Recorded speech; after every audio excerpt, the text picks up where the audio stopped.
Ginebra ko sa'yo.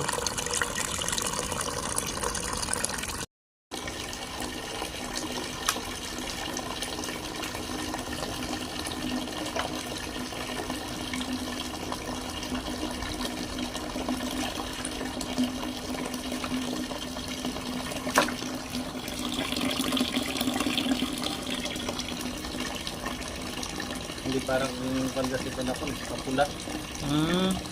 Yung talagang mapula. Yung alimango sa dagat, no?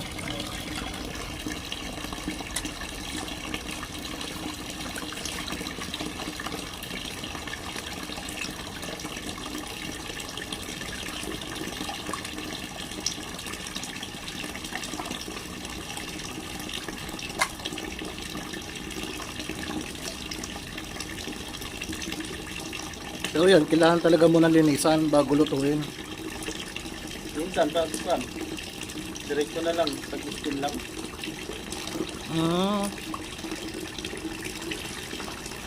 Diretso lang namin.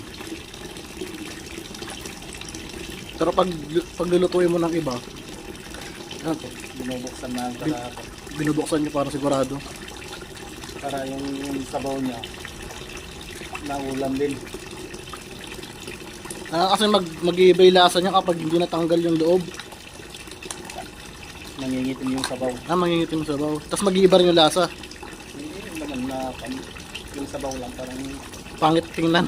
kahit tignan mo. Ah, Yung dilaw na dilaw sanang ganyan, no? Sarap ng ay, aligi. parang pang dilaw na sana.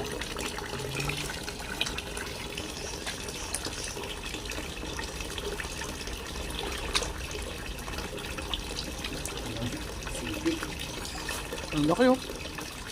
Puro laman yan pag ano, nabiyak. Puro naman yan. Yan, pag ganito yung itim tong aligi niya. Itim din yung sabaw. Kaya tinatanggal.